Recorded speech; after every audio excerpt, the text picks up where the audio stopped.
with Smart Arthur, and I'm in my gym and doing a little workout. So here's some tips for a healthier exercise. This is an ab workout or an ab machine which I do, wherein I have to squeeze my abs, which kung gusto mo na umayat ay kumuha ka ng higher reps ng 1 to 8 count. For example, I do 1 to 8. Tapos yung next go will be 1 to 9. And then the next will be 1 to 10. That's where my ab muscles to grow. Pero kung gusto mong pumayat, gumawa ka ng higher reps. Pero pababa naman. Kumari, 1 to 8, plus 1 to 7, tapos 1 to 6. Tapos, alam nyo ba na mas mabigat ang fat kaysa sa muscle? Ang mga muscles, 6. Kaya dapat, pag kumakain kayo, more on fish, vegetables, at saka lean at saka protein. Pag kumakain kayo ng mga junk food, siguraduhin nyo, yung mga binibili nyo is less in sodium, or tignan nyo yung mga nutritional values ng mga kinakain nyo. Hindi siya namin maging junkie kayo. Pero syempre, paminsan-minsan we have to live, or we have a cheat day, like a Sunday, if we have pizza day. Pero when you order pizza, pwede naman yung vegetarian, as yung low cheese. Yun ang mga napansin ko sa mga fast food. Dapat magkaroon tayo ng mga parang vegetarian or protein meals, like Bodhi. Bodhi is one night fast food kasi they serve vegetables at saka protein, hindi puro meat. Mahirap kasi mag-lose ng weight. Like me, parang when I was like going pizza, I had lots of muscles. Pero mga 40 na 30, medyo nagkaroon ako ng siya ng konti. Pero cardio lang yan. You have to do jogging in the morning and sit-ups also. Tapos this is my gym set. Wherein lahat nagagawa ko. Para dito sa muscles na to, ito, what I do. 1, 2, 3. You do that 1 to 6.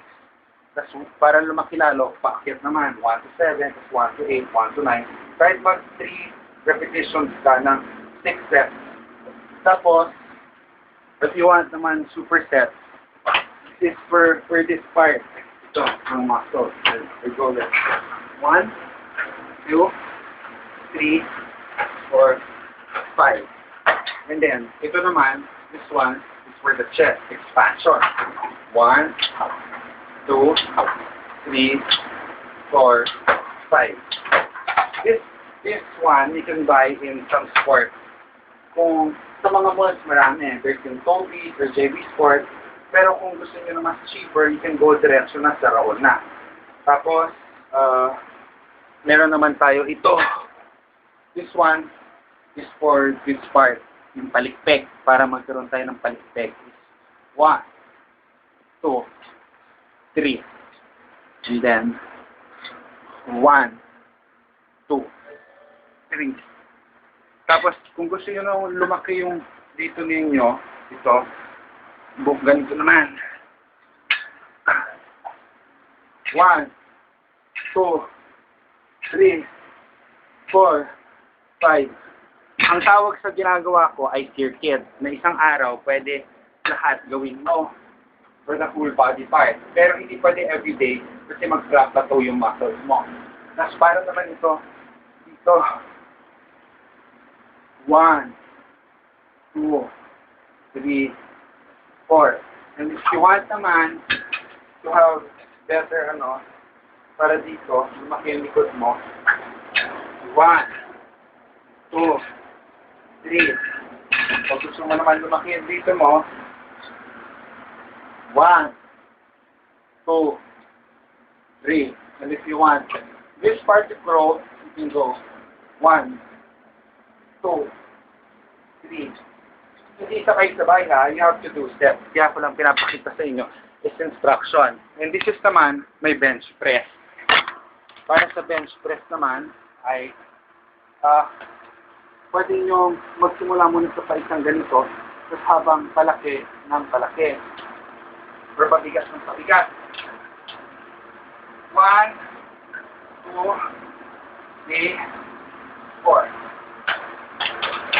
Remember, to have a healthy exercise, kailangan more on kumain tayo ng mga fish. Sundan natin yung mga pyramid. Gulay, isda, protein, beans, legumes. Tapos, yung pinaka, mga sweets, yun na yung sa lowest. And, yung mga children natin, we should start giving them a healthier lifestyle by making them eat the right food. Lalo na yung mga schools, we should start giving programs para we have Monday vegetable day, or Tuesday we have a fish day, or we have a meat day. Tapos once a week we should have a variety of food para wag lang kung ano yung nandiyan kasi sometimes it's nice to have structure wherever you go. Hindi naman kailangan i-serve natin mga expensive food. Marami naman cheap ways, no? Mas cheaper nga yung mga vegetables.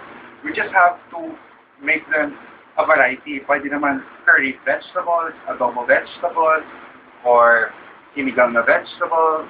And then we can put yung parang ginagamit ng body, we can put yung mga protein in them. Sometimes it's nice to exercise and teach us, not only our children, but also ourselves. At saka kung wala tayong ginagawa sa morning, it's nice to do stretches. Before you work out, you have to stretch your body. Pwedeng ganito, pwedeng ganyan, ganito, at pwedeng ganyan. Tapos pwede rin yung bumaba kayo ng 1, 2, tapos pwede rin kayo yung 1, 2, 3, 1, 2, 3. Tapos sabayan nyo na rin ng music. Tapos pwede rin kayo mag-kickboxing ng like 1, 2, 3, tapos 1, 2, 3. Tapos pwede rin kayong mag-run in a stationary position 1, 2, 3, 4, 5, 6, 7 para matunaw ang taba. Lahat ng mga kinain. Adobo, kare-kare, maalis. Kaya dapat, every time that you cook meat, makuluan nyo muna. You let the fat, you let them cook in their fat. Tapos pag yung taba, umangat na sa lutuan, salain nyo at tanggalin ninyo. That's the best way to have a healthier body. Sabi, ika nga nila, what's good for the lips is bad for the hips for the girls. For the boys naman, we have the apple shape for the boys and the pear shape for the female. Kaya dapat nag-exercise tayo. Kasi yung 3 body types is the endomorph, the mesomorph, and the ectomorph. Kaya, kailangan you choose what's best for your body. Hindi pwede na compare mo, bakit yan, no?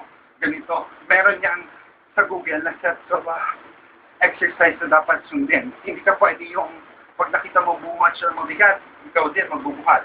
You have to ask a fitness instructor. Hindi mo naman kailangan magbayad. All you have to do is be courteous and ask them. Tapos yung may mga pambayad naman, you can get a fitness trainer to teach you. Because I also have an exercise bike which I use for 15 minutes. Ipapakita ko sa inyo, siyempre. Ito yung exercise bike ko. Parang nag-exercise. Meron yung tawag sila na spin bike, where you spin high, low, high, low, high, low, high, low. It's one of the best exercises kasi hindi lang siya good para sa heart. Siyempre, it goes hand in hand with the food. Ako, I gained medyo 5 pounds. Kaya, I'll be doing cardio later in the afternoon. Tapos ngayon, parang puro buhat-buhat. Tapos mamaya, exercise. So, I'll give you more of my exercise escapade sa later this afternoon. So, what time is it? So, it's 8:07 in the morning and good morning and have a good exercise.